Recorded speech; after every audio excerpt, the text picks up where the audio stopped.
We had a chance to talk to Gus Bradley, the new defensive coordinator of the Indianapolis Colts, as you talk about the improvements on this Colts roster, on this Colts coaching staff. Gus Bradley might have one of the most profound effects on the success or failure of this team. Let's hear from Gus. And we've overloaded them, put a lot on their plate just to see what they can handle, but it's been a great process so far. What are your early thoughts on Kwity Paye?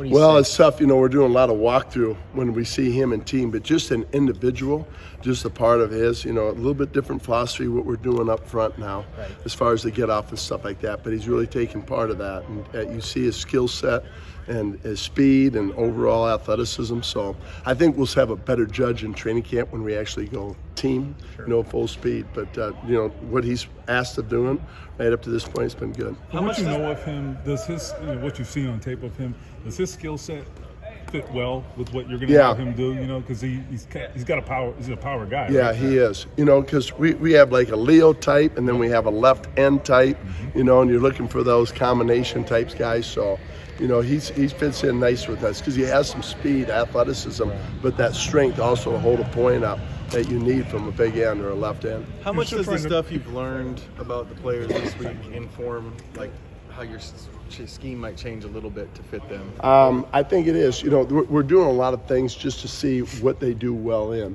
and then we'll pare it down from there. But we'll need training camp too to continue to look at that. But like I said, we're throwing a lot at them just to see what their skill set, what they can handle, and what they can perform at a high level with. So from what you're seeing, how does Kenny Moore fit in with what you like to do in the back end of the defense? Well, we like Kenny. What we've seen of him now, in meetings and stuff like that. So very sharp, very athletic nickel.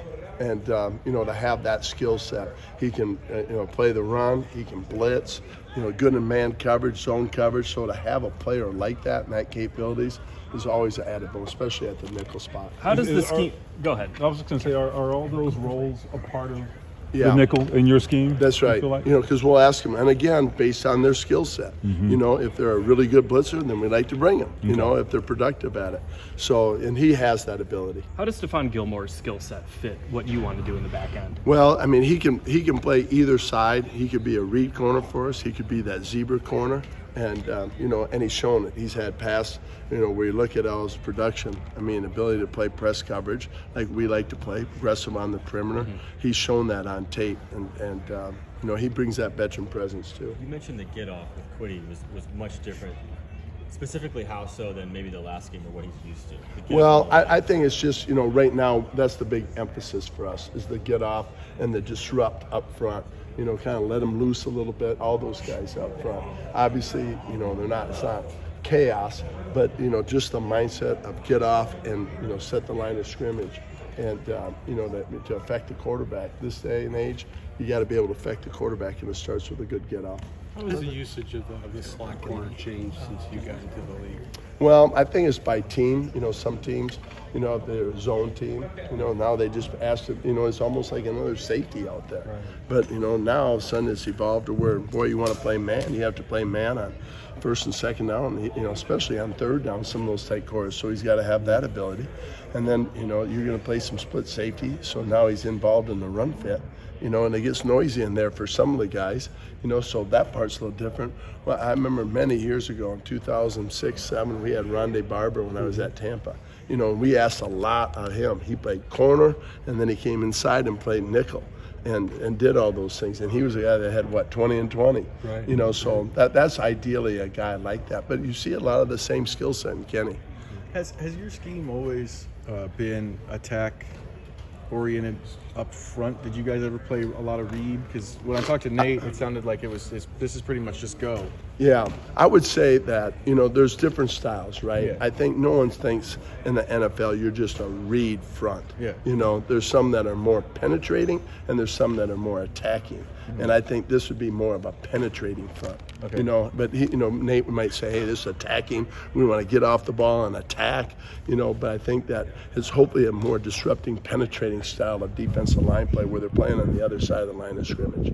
What kind of effect does a guy like Ron Miles have in coaching up the secondary?